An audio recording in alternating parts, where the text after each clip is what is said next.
Hi guys, it's Ross over at the Daily Jaws with the second in a very special trilogy of videos. If you love Jaws, sharks and movie making, be sure to subscribe to our YouTube channel, follow us on social media and visit our website.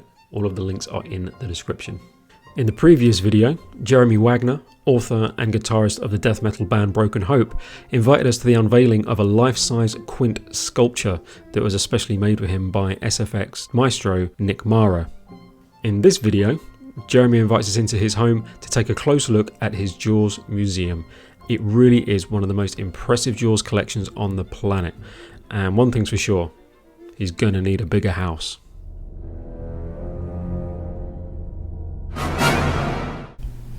Alright, so in my Jaws museum, there's specific pieces of Jaws memorabilia and other stuff that I wanted to share with you Jaws fans, because you might get a kick out of it.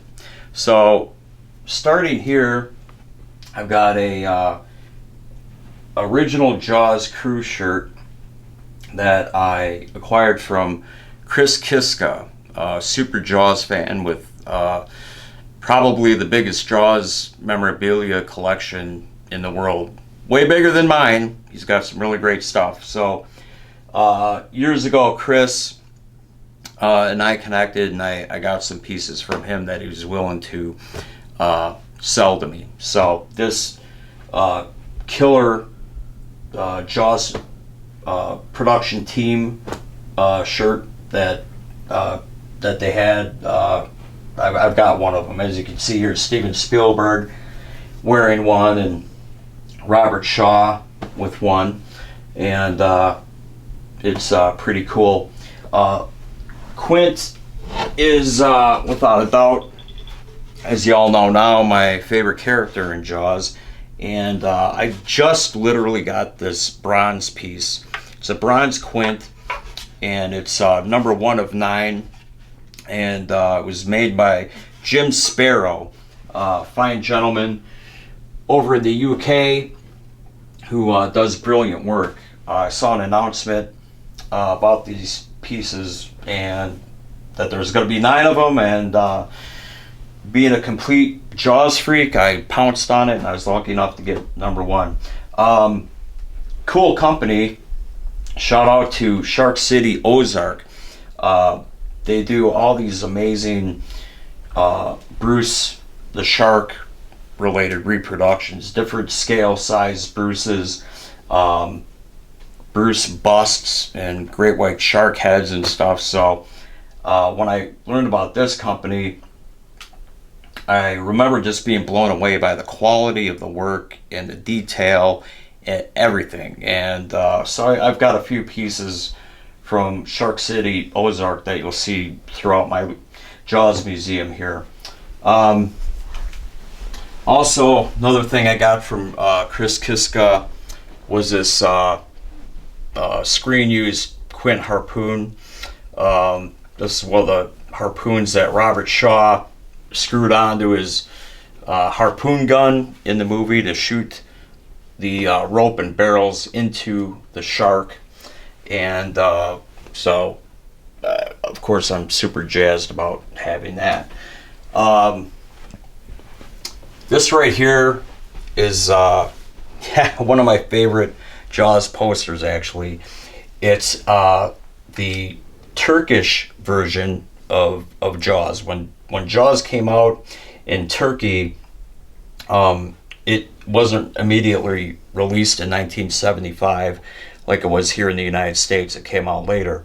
So what the people over in Turkey did for their posters is they took the shark from Jaws 2. So if anyone knows Jaws 2 and knows the artwork for the posters and even the paperback book and all that stuff, that's the shark that was coming out of the water that was used everywhere. So it's a mixture of Jaws 2 shark, and then they got this poor woman just flying down the friggin' gullet of the shark, and it just kind of cracks me up. It's like I've never seen a poster like this, but it is a Jaws poster. Roy Scheider, Richard Dreyfuss, Robert Shaw, And again, Jaws Jaws turkey poster. This one is a one sheet that has been signed by pretty much everybody. Even we got Peter Benchley, Susan Backlini.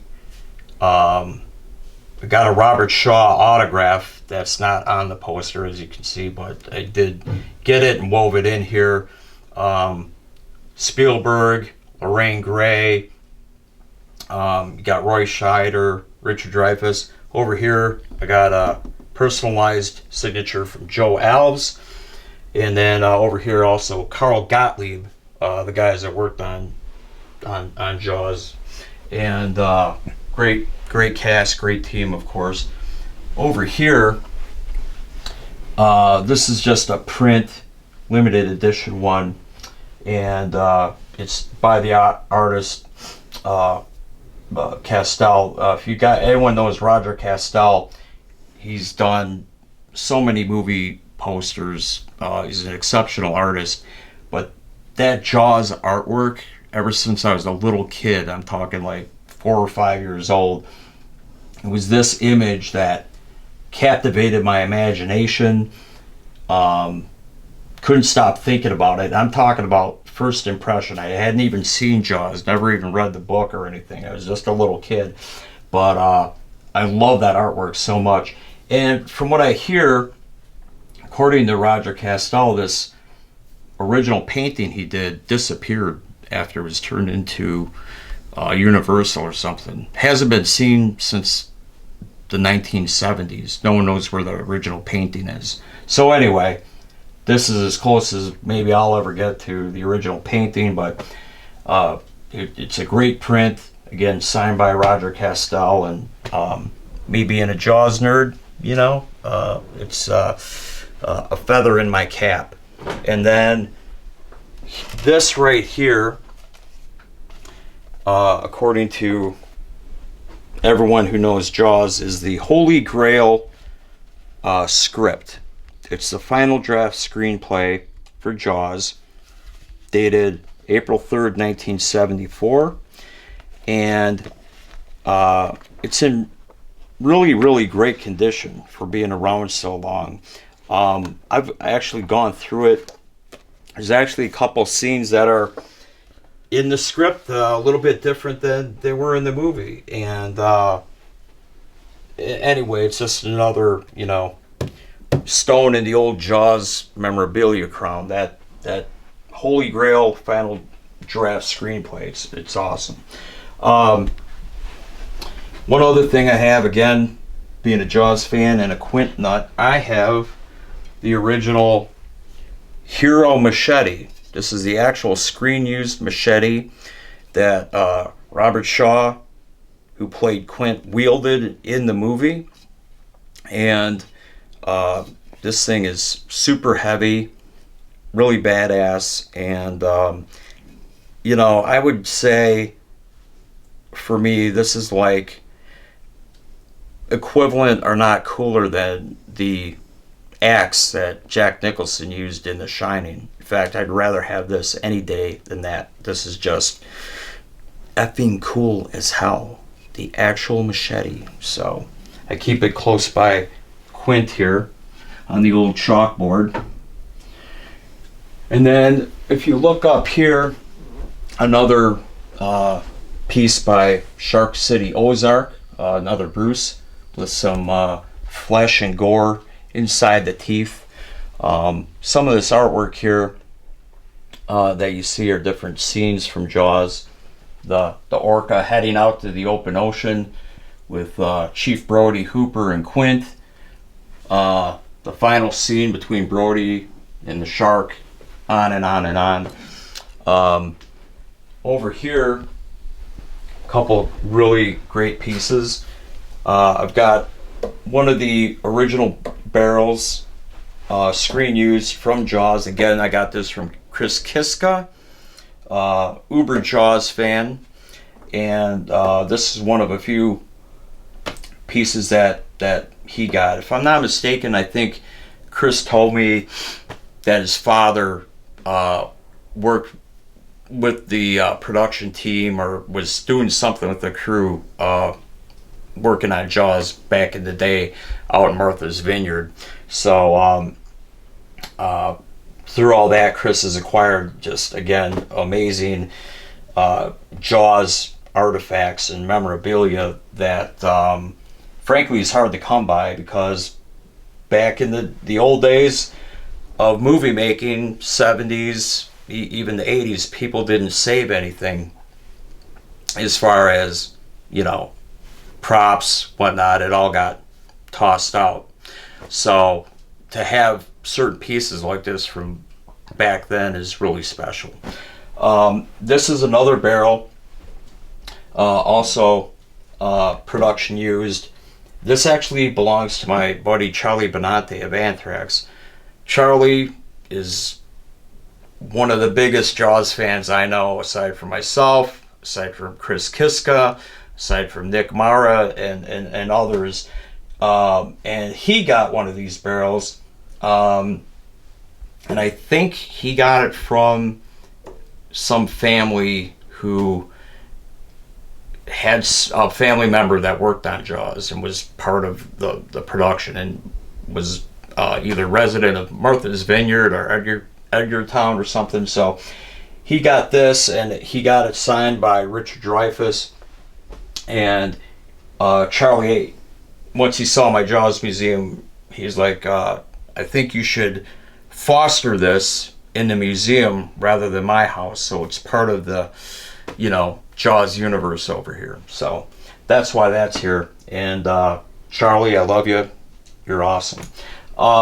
This is the shark tooth clapper board that was used by cinematographer Bill Butler, and this was for the, if I'm not mistaken, the A camera. So to my understanding,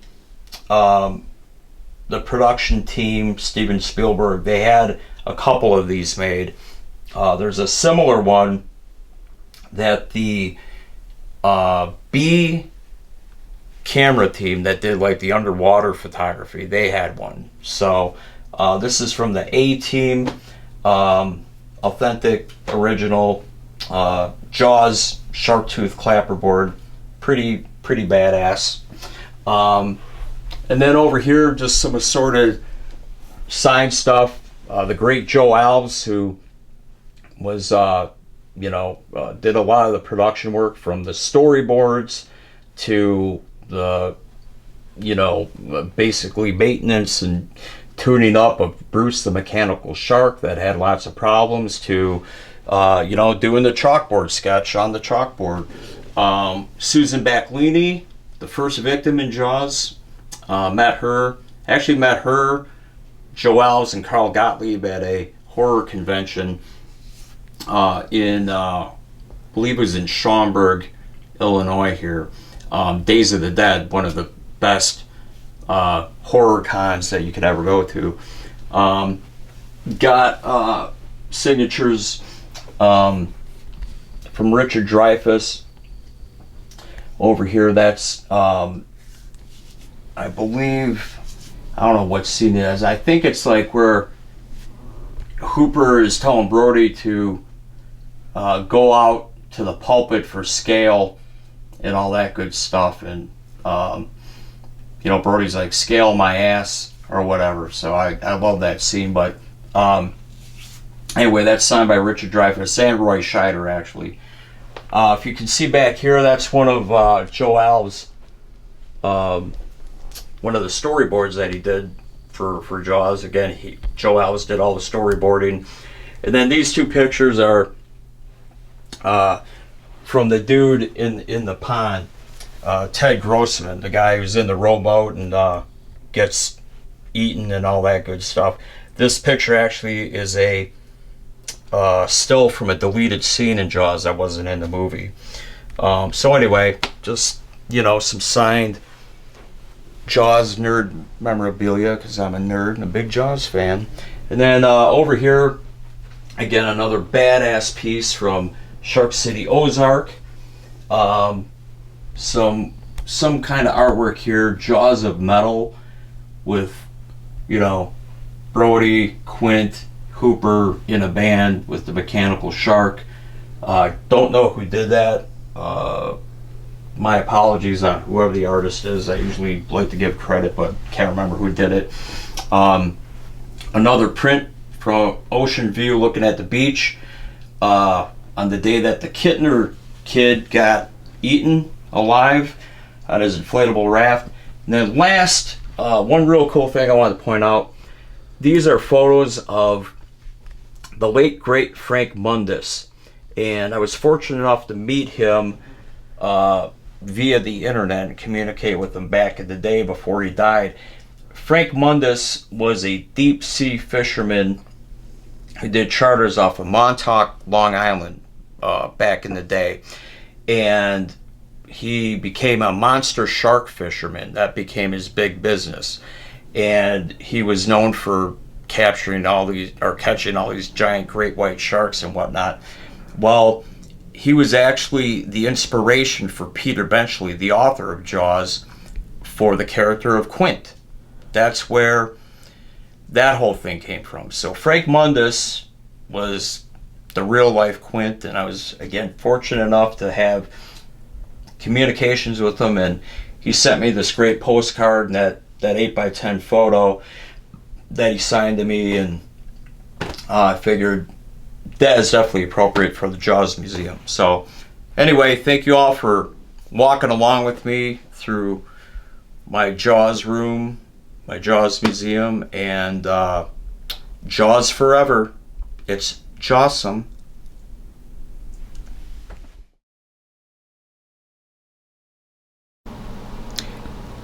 If you can see in this certificate photo, that's the condition of the original Bruce the Shark from Jaws blueprint. That's the original blueprint from Universal Studios for the mechanical shark for Jaws, and it was neglected basically since 1974. As you can see in this picture, there was a lot of damage. It was ripped in some pieces and whatnot, etc., etc. So when I got it, I had it professionally restored and repaired as best as possible. It took over a year to do, but I now have it here in my Jaws room restored. As you can see here, this is the original Bruce the Shark blueprint from Jaws. In this video, it might be hard to see. I've got another close-up video. Hard to see the actual detail of the blueprint. That said, the tears, the rips, the pieces that were ripped off this blueprint have been restored. Again, it took over a year for my professional paper and document poster restorer to finish, but she did a great job. Her name is Jacqueline Leary, by the way.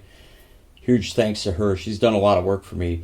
The one thing that we couldn't really repair well was the water damage to the blueprint, but if you see it up close, it looks kind of cool. It looks like the Bruce the Shark is actually in water, so it's kind of funny. But anyway, since I got it restored and got it back, I wanted to preserve it as best as I could and display it. So this is a custom frame job with the blueprint under museum quality glass to protect it forever. So basically, I got this blueprint at an auction.